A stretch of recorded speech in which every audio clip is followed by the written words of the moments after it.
En el invierno de 1859, 7 mujeres desaparecieron del Valle de Cedro, territorio de Utah, en un periodo de 3 semanas. Los registros oficiales del territorio las registran como reubicadas con familiares en California. Pero hay algo que estos documentos no revelan. Ninguna de ellas tenía parientes en California, ninguna poseía carretas ni fue vista salir del pueblo. Lo que todas compartían era un secreto capaz de derrumbar al liderazgo mormón en el sur de Utah y atraer directamente a las tropas federales a sus valles sagrados. No eran mujeres comunes, eran esposas plurales ocultas a los censistas gubernamentales, unidas en ceremonias sin rastro legal, según un diario encontrado en 1923 bajo las tablas de una cabaña derruida, sepultadas. Habían estado vendiendo datos sobre arsenales de armas a agentes federales en el campamento Floyd. Antes de seguir con la historia de Sarah Peton y el pacto mortal que selló su destino, el relato de estas 7 mujeres y las medidas desesperadas para silenciarlas comienza no con su desaparición, sino con las tensiones crecientes que convirtieron su existencia en una amenaza para todo lo que los colonos mormones habían construido en el desierto. El Valle de Cedro se extendía como una cicatriz verde en el duro paisaje de Utah, a 48 kilómetros al suroeste de Salt Lake City. En 1859, este asentamiento de unas 300 almas era más que una simple comunidad agrícola mormona. Era un puesto estratégicamente ubicado a lo largo de la ruta sur hacia California, un lugar donde los viajeros podían descansar y los líderes territoriales vigilaban los movimientos en su dominio. El valle llevaba las marcas de un conflicto reciente.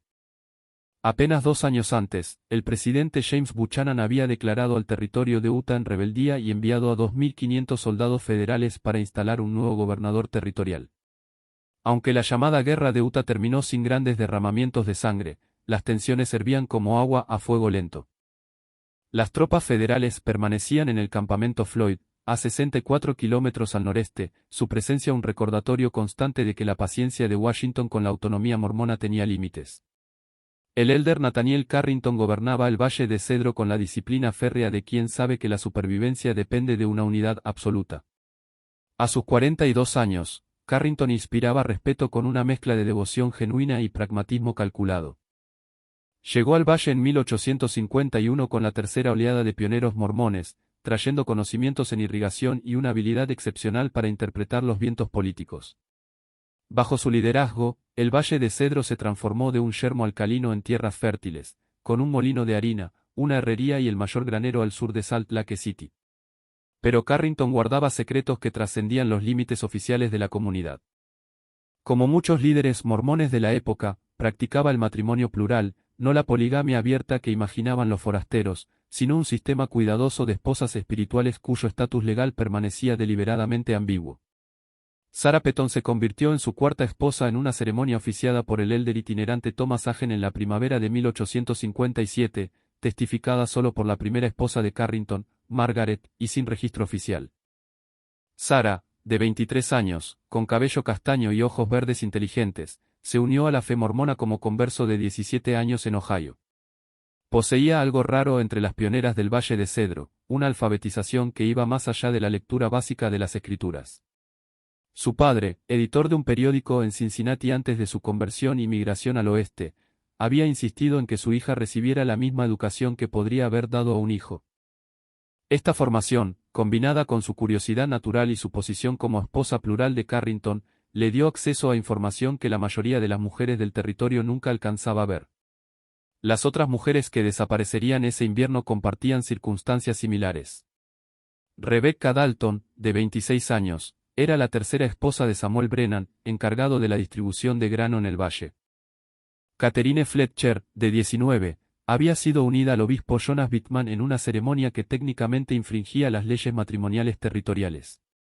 Mary Lou Kensington, de 24, vivía como segunda esposa del comerciante William Harper, ocultando su matrimonio a los censistas que periódicamente recorrían los asentamientos mormones. Elizabeth Fairchild, de 31, servía como esposa plural de Daniel Crawford, el cartero no oficial y custodio de las comunicaciones territoriales. Anna Sullivan, de 22, pertenecía al hogar de David Singleton, quien coordinaba envíos a asentamientos remotos.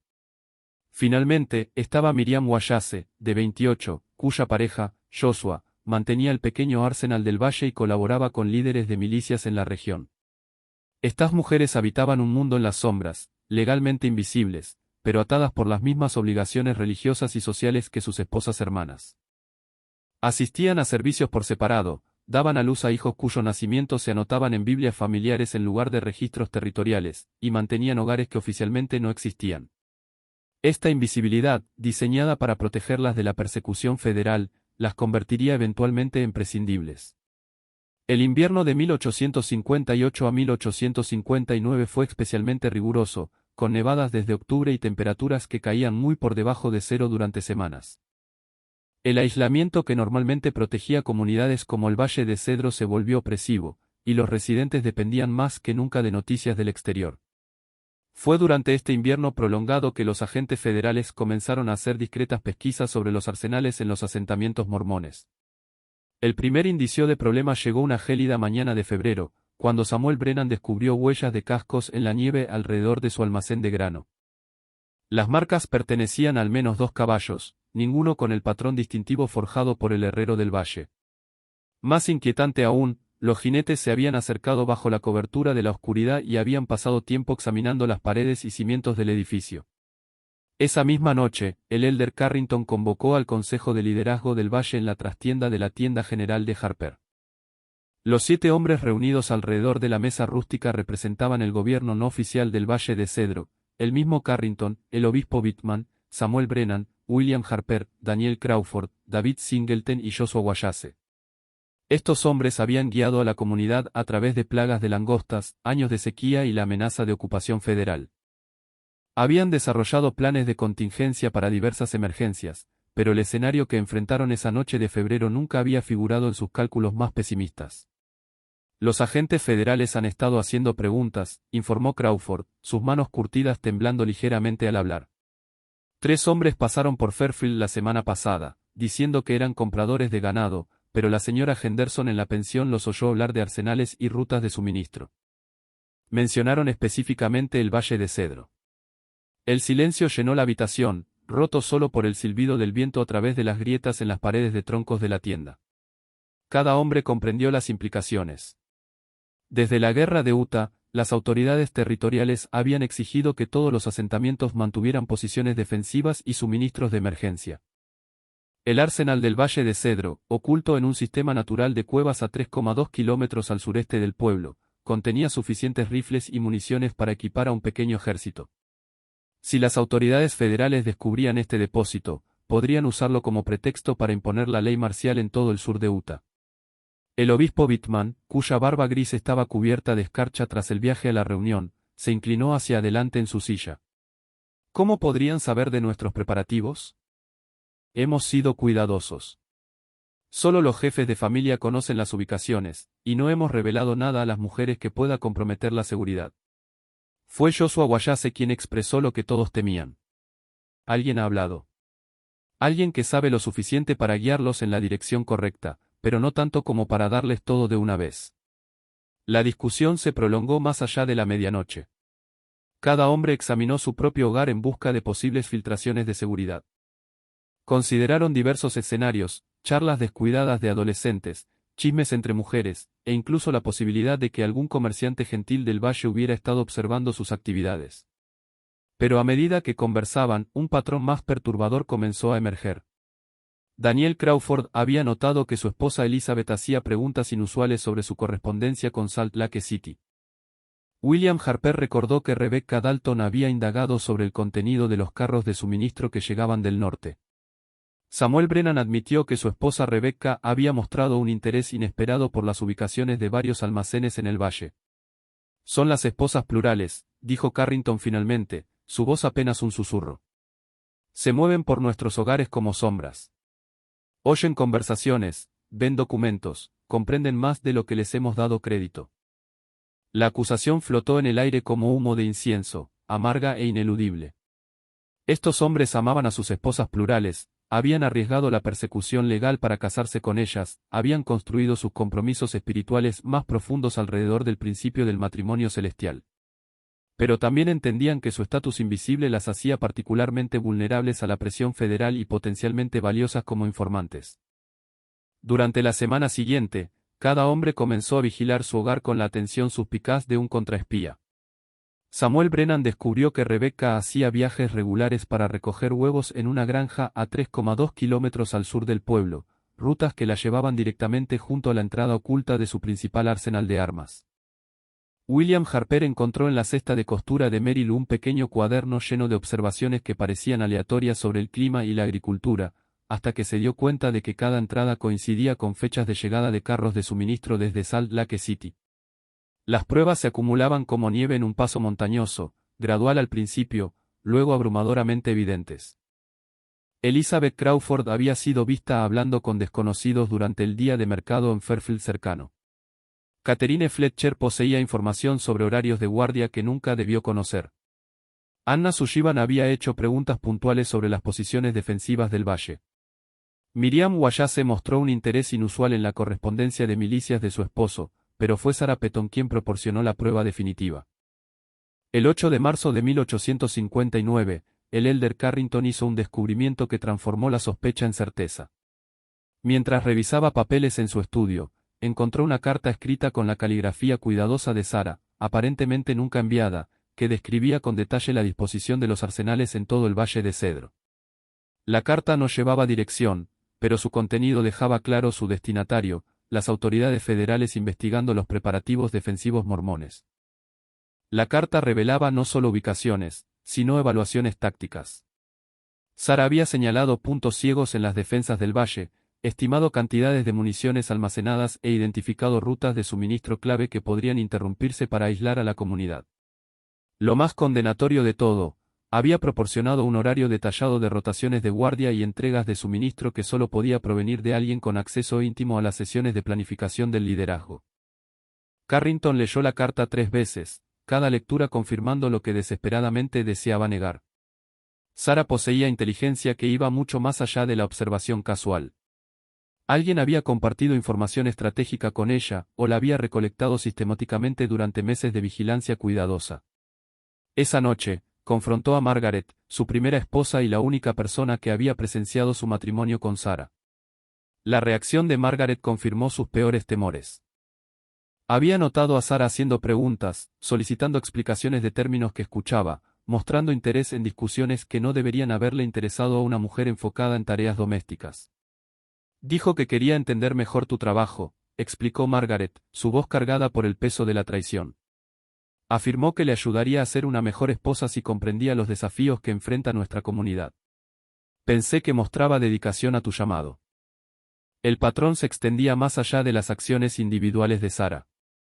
Margaret reveló que había observado conversaciones informales entre las esposas plurales durante sus reuniones religiosas separadas. Estas mujeres, aisladas de los procesos oficiales de toma de decisiones de la comunidad, habían desarrollado su propia red de información. Compartían observaciones, comparaban notas sobre las actividades de sus esposos y especulaban sobre asuntos comunitarios con la atención analítica que exigía su inteligencia y educación. Se sienten excluidas, dijo Margaret. Saben que no están registradas en los censos, que los nacimientos de sus hijos no se registran oficialmente, que no tienen estatus legal si algo le sucede a sus esposos. Creo que comenzaron a reunir información como una forma de protegerse, para entender las fuerzas que podrían destruir a sus familias. Pero la protección aparentemente había evolucionado en algo más calculado. En los días siguientes, mientras el Consejo de Liderazgo continuaba su investigación, descubrieron evidencias de que las esposas plurales habían documentado sistemáticamente información sensible. Rebecca Dalton poseía bocetos del diseño del almacén de grano que incluían detalles sobre compartimentos ocultos. Catherine Fletcher había compilado una lista de miembros de la comunidad con experiencia militar. Mary Lou Kensington mantenía registros detallados de entregas de suministro que coincidían exactamente con informes de inteligencia federal. El alcance de la operación de inteligencia dejó atónito al liderazgo del Valle. Estas mujeres, descartadas como apéndices invisibles de los verdaderos tomadores de decisiones de la comunidad, habían creado una red de inteligencia que rivalizaba con cualquier cosa que el gobierno federal pudiera haber establecido mediante espionaje convencional. Joshua Wallace encontró la última pieza del rompecabezas. Mientras limpiaba su rifle el 15 de marzo, oculto dentro de la culata del arma envuelta en tela engrasada, halló un pequeño rollo de billetes que sumaban $67, más dinero del que la mayoría de las familias agrícolas veía en un año entero. Los billetes llevaban marcas de acuñación que indicaban que habían sido emitidos por bancos federales en California, no por instituciones territoriales locales. El dinero representaba un pago. Las esposas plurales no habían reunido información por curiosidad u autoprotección. Habían estado vendiendo inteligencia a agentes federales. La realización golpeó al liderazgo de la comunidad como un impacto físico. Estas mujeres, ligadas a ellos por los compromisos religiosos más sagrados, habían estado traicionando secretos que podían conducir a una ocupación militar y a la destrucción de todo lo que los pioneros mormones habían construido en el territorio de Utah. El descubrimiento de un pago federal transformó la respuesta del Consejo de Liderazgo de Investigación a Gestión de Crisis. El elder Carrington convocó una reunión de emergencia el 18 de marzo, reuniendo a los 7 hombres en la penumbra previa al amanecer en el sótano de raíces de Samuel Brennan, a 6 metros bajo tierra e insonorizado por capas de tierra y vegetales almacenados contra cualquier posibilidad de escuchas. La situación había evolucionado más allá de una simple traición. Si los agentes federales poseían inteligencia detallada sobre las defensas y redes de suministro del Valle de Cedro, podrían usar esta información para justificar una acción militar inmediata. Más críticamente, los agentes podrían exigir testimonio de sus fuentes. Un testimonio que expondría no solo los arsenales ilegales, sino toda la estructura del matrimonio plural que la comunidad había trabajado arduamente por ocultar. Saben demasiado como para simplemente desaparecer, observó el obispo Whitman, su voz resonando de manera extraña en el espacio confinado. Los agentes federales esperarán contacto continuo con sus fuentes. Si las mujeres desaparecen simplemente, podría desencadenar exactamente la investigación que intentamos evitar. David Singleton, cuya esposa Anna había sido encontrada con inteligencia sospechosa, planteó otra posibilidad inquietante. ¿Y si ya han proporcionado información más allá de lo que hemos descubierto? ¿Y si los agentes federales saben de otras comunidades, otros sitios de armas? Nuestras esposas podrían haber sido parte de una operación de inteligencia coordinada en todo el territorio. El alcance de la posible exposición aterrorizó a los miembros del Consejo. El Valle de Cedro servía como un centro de comunicación para asentamientos mormones en el suroeste de Utah. La información reunida allí podía comprometer preparativos defensivos en miles de kilómetros cuadrados, exponiendo potencialmente a decenas de miles de familias mormonas a represalias federales. Daniel Crawford, cuyos deberes postales le daban visión sobre las comunicaciones territoriales, ofreció una evaluación alarmante de su cronograma. Las tropas federales en el campamento Floyd han estado realizando patrullas rutinarias por el territorio, pero el patrón ha cambiado en el último mes. Se están concentrando en áreas que casualmente coinciden con nuestras principales rutas de suministro y posiciones defensivas. Alguien les ha estado proporcionando guías muy específicas. Las evidencias sugerían un esfuerzo coordinado que iba mucho más allá de una traición oportunista. Las esposas plurales aparentemente habían sido reclutadas sistemáticamente, quizás identificadas específicamente porque su estatus legal invisible las hacía conocedoras de secretos comunitarios y vulnerables a la presión federal. William Harper, cuya tienda servía como centro comunitario no oficial, recordó haber observado extraños en el pueblo que se presentaban como comerciantes viajeros, pero mostraban poco interés en comprar bienes. Pasaban la mayor parte del tiempo hablando con la gente, haciendo preguntas sobre familias locales y organización comunitaria. Pensé que eran solo viajeros curiosos, pero ahora el patrón de recolección de inteligencia federal se vuelve más claro, mientras los miembros del Consejo compartían sus observaciones. Los agentes habían estado operando en el valle durante meses, posiblemente desde el verano anterior, construyendo gradualmente relaciones con fuentes potenciales e identificando individuos vulnerables que podrían persuadirse para proporcionar información.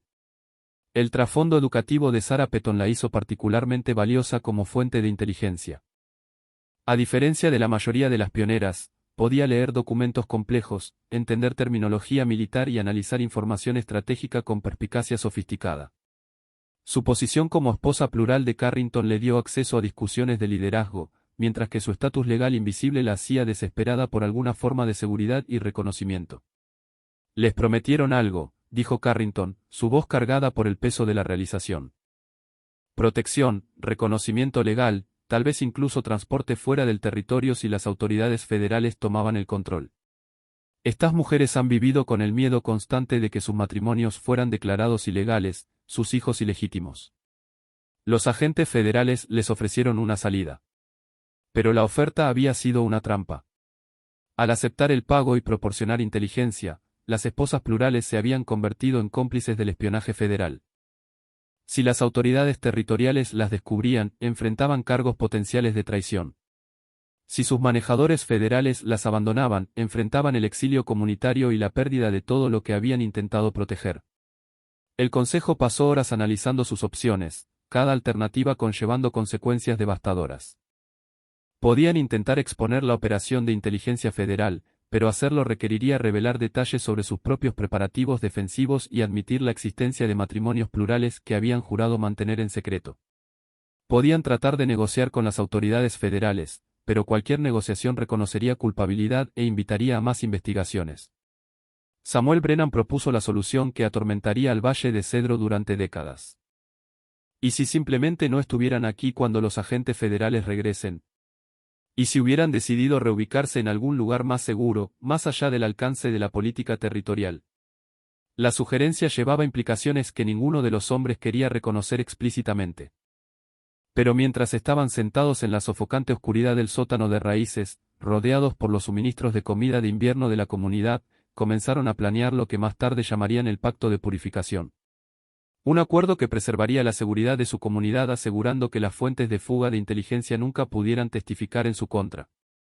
Sarah Peton percibió el peligro por primera vez la mañana del 22 de marzo, cuando notó que el elder Carrington la observaba con la atención calculadora de un hombre evaluando ganado en el mercado. Su calidez habitual había sido reemplazada por algo que le erizaba la piel. Una mezcla de decepción y evaluación fría que sugería que su relación había cambiado fundamentalmente. El cambio en el comportamiento se extendía más allá de su esposo. A lo largo del Valle de Cedro, la atmósfera se había cargado de tensiones no expresadas. Las conversaciones se detenían cuando ciertas mujeres entraban en las habitaciones. Los esposos hacer preguntas puntuales sobre actividades diarias y exigir explicaciones detalladas para encargos rutinarios. Lo más perturbador de todo, las esposas plurales se encontraron cada vez más aisladas de sus esposas hermanas y excluidas de discusiones familiares que antes las incluían. Margaret Carrington, quien siempre había tratado a Sarah con una bondad cautelosa, ahora la observaba con sospecha evidente. Durante sus tareas domésticas compartidas, Margaret hacía comentarios que llevaban implicaciones que Sarah prefería no analizar demasiado. Es extraño cuánto notan algunas personas, observó Margaret mientras preparaban pan para la semana de horneado. Detalles que no interesarían a la mayoría de las mujeres parecen fascinar a quienes tienen otras lealtades.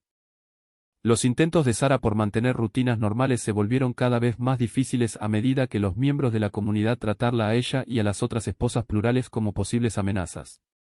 Cuando visitaba la tienda general de Harper, William Harper observaba sus movimientos con sospecha obvia, anotando qué artículos examinaba y cuánto tiempo permanecía en el edificio. Durante los servicios de adoración, se encontraba sentada con las otras mujeres sospechosas en una sección que parecía diseñada para observación más que para participación. El aislamiento creó su propia forma de terror. Sarah comenzó a entender que ella y otras 6 mujeres habían sido clasificadas como enemigas de la comunidad que habían servido fielmente durante años. Su estatus legal invisible, que antes las protegía de la persecución federal, ahora las hacía vulnerables a acciones que podían tomarse sin documentación oficial ni responsabilidad. El 25 de marzo, Sarah descubrió evidencia clara de que su situación se había vuelto desesperada. Mientras limpiaba el estudio de su esposo, encontró una carta incompleta escrita por Carrington y dirigida a las autoridades territoriales en Salt Lake City. La carta describía preocupaciones de seguridad respecto a ciertos miembros de la comunidad y solicitaba orientación sobre procedimientos de reubicación para individuos cuya lealtad se había vuelto cuestionable. El lenguaje clínico no podía disfrazar las implicaciones de la carta. El liderazgo de la comunidad buscaba autorización oficial para retirar permanentemente a las esposas plurales del Valle de Cedro. La referencia a procedimientos de reubicación sugería que planeaban algo que requería coordinación cuidadosa con las autoridades territoriales, algo que no dejaría rastros para que los investigadores federales siguieran. Esa noche, Sarah tomó una decisión que determinaría si vivía o moría en las semanas siguientes.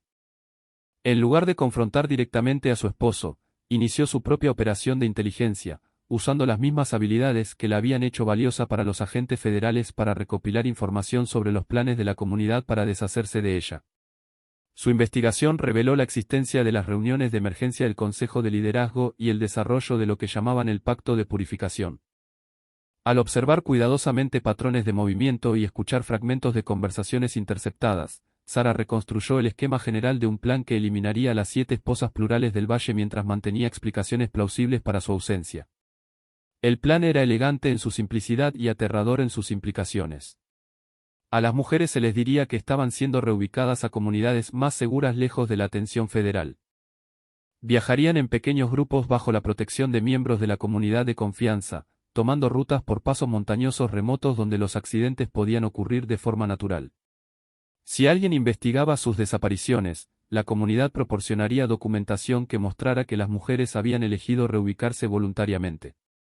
El descubrimiento del plan por parte de Sara coincidió con una vigilancia cada vez más evidente. Joshua Wayase había comenzado a seguir a su esposa Miriam durante sus actividades diarias, anotando sus destinos y cronometrando sus ausencias de casa.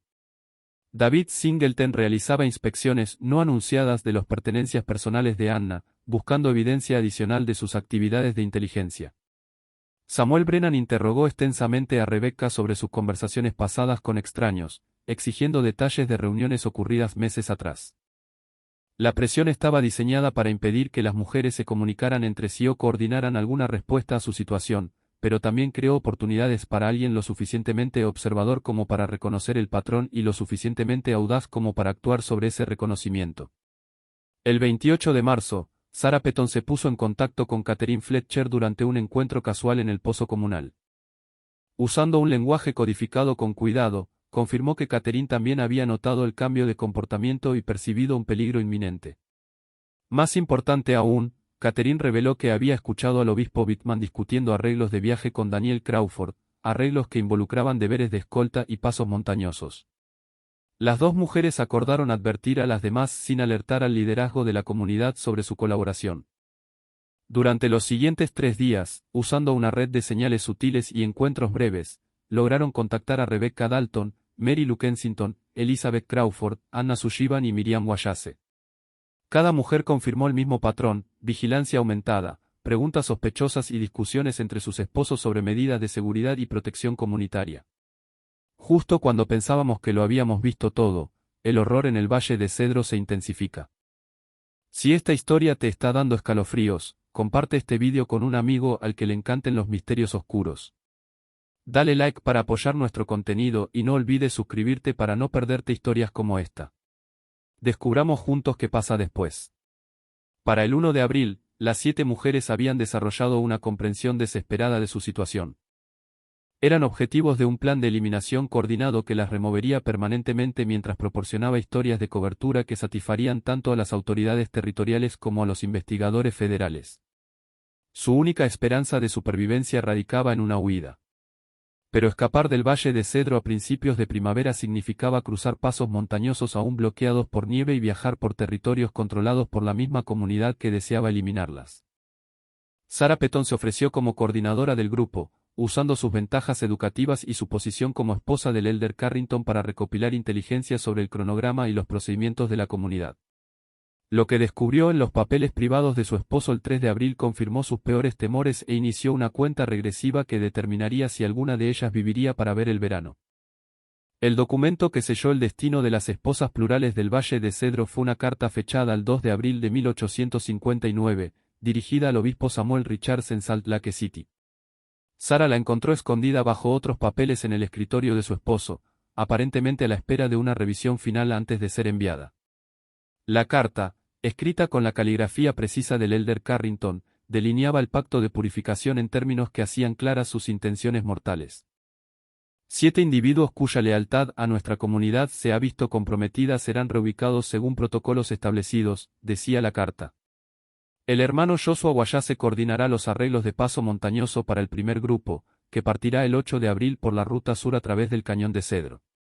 El hermano David Singleton organizará alojamientos similares para el segundo grupo, que partirá el 12 de abril por el paso oriental a través del Soulshare Summit.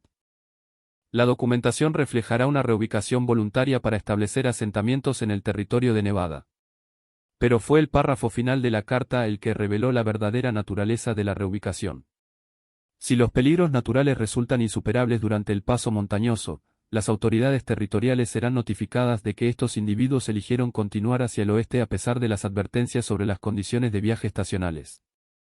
El hermano Crawford ha preparado documentación que indica su intención de establecer nuevos hogares en California, fuera del alcance de la jurisdicción federal.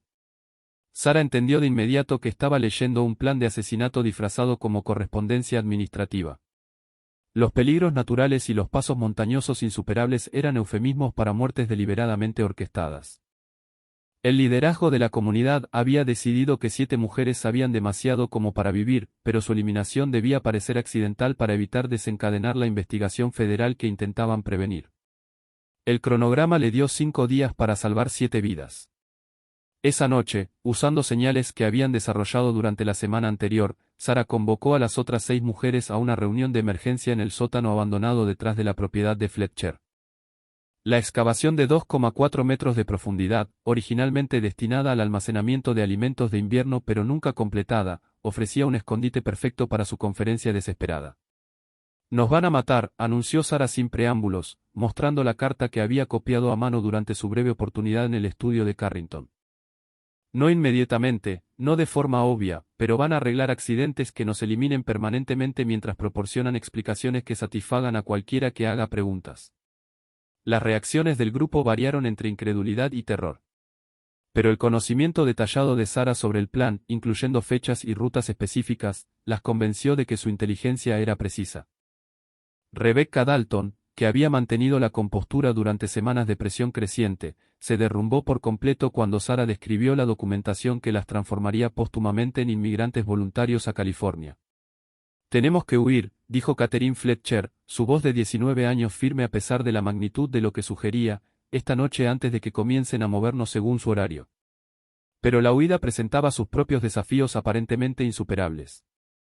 El Valle de Cedro se encontraba en una cuenca natural rodeada de cordilleras que permanecían cubiertas de nieve bien entrado mayo. Los senderos establecidos eran monitoreados por miembros de la comunidad leales al Consejo de Liderazgo. Cualquier intento de partir sería notado de inmediato y podría ser interceptado fácilmente por hombres a caballo familiarizados con cada ruta posible.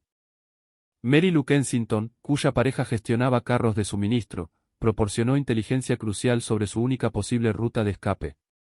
«Hay un sendero minero a través de las montañas Akir que conecta con el área de Bingham Canyon», explicó. «No es posible para carros, pero las personas a pie podrían pasar si el clima lo permite. Desde Bingham Canyon, podríamos llegar a Salt Lake City y contactar directamente a las autoridades federales. La ruta la llevaría a través de 72 kilómetros de wilderness montañosa a principios de primavera, sin garantía de que las autoridades federales las protegieran incluso si sobrevivían al viaje. Pero representaba su única alternativa a una muerte segura a manos de hombres en los que alguna vez confiaron con sus vidas. Elizabeth Crawford, la mayor del grupo a sus 31 años, planteó la pregunta que ninguna quería enfrentar. ¿Qué hay de nuestros hijos? ¿Qué hay de las familias que dejaríamos atrás? La complejidad moral de su situación creó dilemas angustiosos. Sarah misma tenía 2 hijos pequeños con el elder Carrington, y dejarlos significaba condenarlos a crecer creyendo que su madre los había abandonado. Pero quedarse significaba muerte segura y la probabilidad de que a sus hijos se les dijera que habían muerto en accidentes trágicos. «Si estamos muertas, no podemos proteger a nadie», dijo Sarah finalmente. «Si estamos vivas, tal vez podamos encontrar una manera de recuperar a nuestras familias o al menos asegurar que nuestros hijos sepan la verdad sobre lo que nos pasó». La decisión de huir requería más que un compromiso emocional. Demandaba planificación cuidadosa y ejecución precisa. Las mujeres pasaron el resto de la noche desarrollando su estrategia de escape, usando su conocimiento colectivo de las rutinas y geografía del valle para identificar ventanas de oportunidad y recursos potenciales.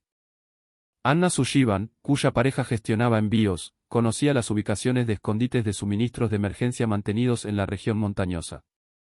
Miriam Wallace, casada con el custodio de armas de la comunidad, proporcionó información sobre posiciones defensivas que necesitarían evitar durante su huida.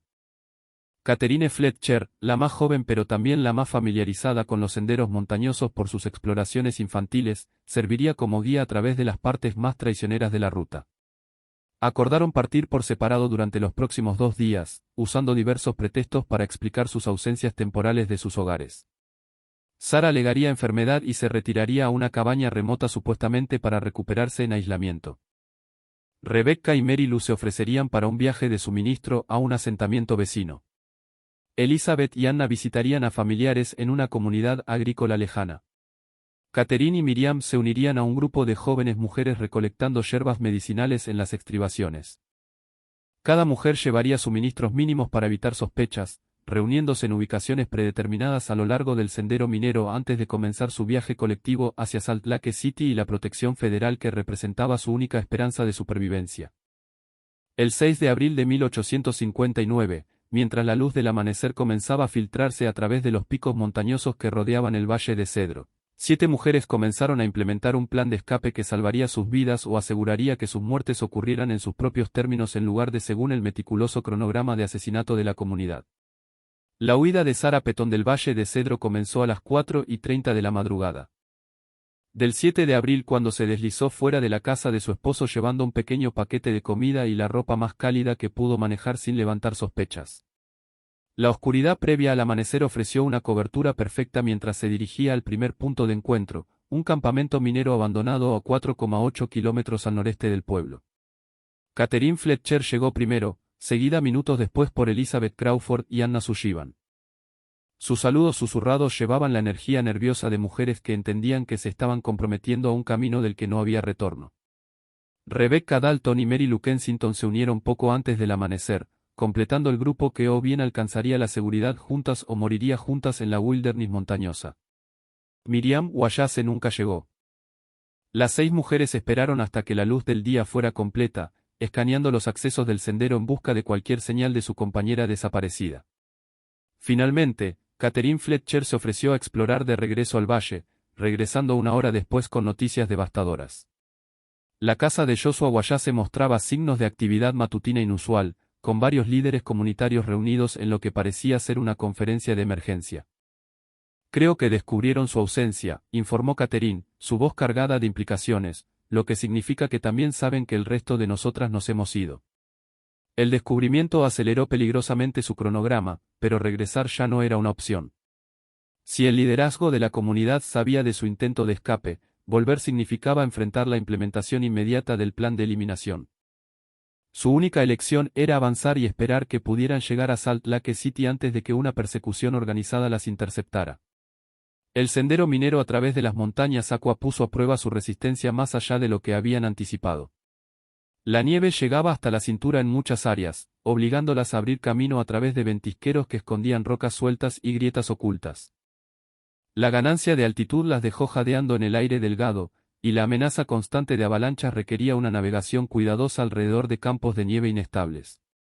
Pero los desafíos físicos palidecían ante la presión psicológica de saber que las estaban cazando. A media mañana de su primer día, pudieron ver jinetes moviéndose a lo largo del fondo del valle detrás de ellas, revisando sistemáticamente las posibles rutas de escape.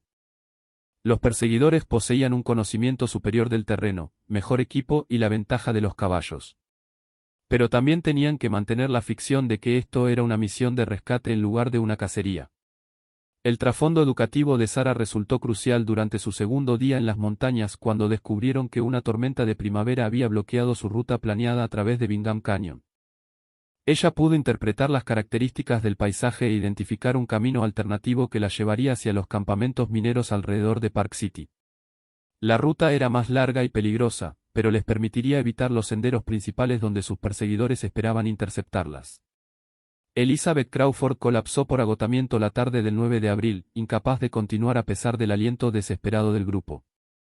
Su cuerpo de 31 años, debilitado por años de mala nutrición y múltiples embarazos, simplemente no podía soportar las demandas físicas del viaje montañoso en condiciones de principios de primavera.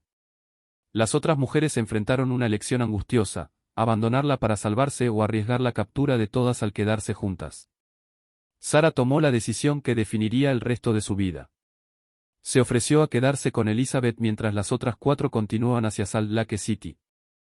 Si lograban llegar con éxito a las autoridades federales, podrían regresar con ayuda para las 2 mujeres dejadas atrás. Si eran capturadas o muertas, Elizabeth moriría con al menos una compañera en lugar de sola en la wilderness montañosa. Díganles lo que realmente pasó, instruyó Sarah mientras el grupo se preparaba para separarse. Cuéntenle sobre los arsenales, la red de inteligencia y el plan de asesinato. Asegúrense de que alguien sepa que no abandonamos a nuestras familias voluntariamente. Fuimos expulsadas por hombres que decidieron que estábamos más peligrosas vivas que muertas. Catherine Fletcher, Rebecca Dalton, Mary Lou Kensington y Anna Sullivan continuaron su viaje desesperado hacia el este, siguiendo senderos de animales y caminos mineros hacia la capital territorial. Sarah Peton y Elizabeth Crawford encontraron refugio en una cabaña abandonada de un prospector donde esperaron un rescate que nunca llegó. El registro oficial muestra que las 7 mujeres alcanzaron su destino previsto de manera segura. La documentación territorial presentada en Salt Lake City el 15 de abril de 1859 indica que Sarah Peton, Elizabeth Crawford, Catherine Fletcher, Rebecca Dalton, Mary Lou Kensington, Anna Sullivan y Miriam Wallace se habían reubicado voluntariamente al territorio de Nevada en California para unirse a miembros de sus familias extendidas. Cartas supuestamente escritas por las propias mujeres, agradeciendo a la comunidad del Valle de Cedro por su amabilidad y explicando su decisión de buscar oportunidades en regiones más establecidas, fueron colocadas en los archivos territoriales. Pero los diarios privados y los registros familiares cuentan una historia diferente. El diario personal de Joshua Wallace, descubierto en 1889 durante la demolición de su casa, contiene entradas que describen acciones necesarias tomadas para preservar la seguridad comunitaria y la resolución exitosa de preocupaciones de inteligencia. La correspondencia de Daniel Crawford con las autoridades territoriales incluye referencias a riesgos de seguridad eliminados y soluciones permanentes a la infiltración federal. Lo más condenatorio de todo, el libro de cuentas de Samuel Brennan muestra pagos a guías montañosos y especialistas en eliminación que coinciden exactamente con las fechas de las supuestas partidas de las mujeres. Las cantidades involucradas, casi $200 en total, representaban sumas sustanciales que solo podían justificarse por preocupaciones de seguridad graves. Las 4 mujeres que continuaron hacia Salt Lake City fueron interceptadas el 11 de abril, a solo 24 kilómetros de su destino. Sus cuerpos fueron encontrados la primavera siguiente por colonos mormones, aparentemente víctimas de exposición y agotamiento durante el duro invierno montañoso. Las autoridades federales aceptaron la explicación de que habían sido superadas por un clima inesperado mientras intentaban llegar a California. Sarah Peton y Elizabeth Crawford sobrevivieron en la cabaña montañosa hasta finales de abril, cuando sus limitados suministros finalmente se agotaron. La entrada final del diario de Sarah, escrita aparentemente el 28 de abril de 1859, ofrece un testimonio conmovedor de sus últimos días. Elizabeth falleció esta mañana, en paz al final. Me quedan quizás 2 días de comida. La nieve se está derritiendo, pero no tengo fuerzas para viajar más lejos. Si alguien encuentra estas palabras, sepan que no fuimos traidoras, sino mujeres que descubrieron que el estatus invisible hace que uno sea prescindible cuando la seguridad requiere la eliminación de testigos inconvenientes. El destino de Miriam Wallace sigue siendo el aspecto más misterioso de todo el incidente. Los registros oficiales muestran que partió del Valle de Cedro el 8 de abril, pero sus supuestas cartas desde Nevada contienen detalles que sugieren un conocimiento íntimo de eventos comunitarios que ocurrieron meses después de su partida. Algunos historiadores creen que acordó cooperar con el plan de eliminación a cambio de su propia supervivencia, proporcionando un testimonio falso sobre la partida voluntaria de las otras mujeres mientras permanecía oculta dentro de la comunidad mormona bajo una nueva identidad. El pacto de purificación tuvo éxito en su objetivo principal. Los investigadores federales no encontraron evidencia de una recolección sistemática de inteligencia por parte de mujeres mormonas, y los arsenales permanecieron ocultos hasta que Utah logró la estadidad en 1896. Las 7 mujeres que poseían conocimiento peligroso simplemente desaparecieron de los registros históricos. Su desaparición, explicada por documentación que satisfizo tanto a las autoridades territoriales como a las federales. Pero el costo de este éxito se extendió mucho más allá de las vidas de 7 mujeres. Los hombres que ordenaron y llevaron a cabo las eliminaciones se encontraron atrapados por el mismo secreto que había protegido a su comunidad. Joshua Wallace comenzó a beber en exceso dentro de los meses siguientes a la desaparición de su esposa, muriendo eventualmente en 1863 por lo que su médico llamó diplomáticamente complicaciones hepáticas.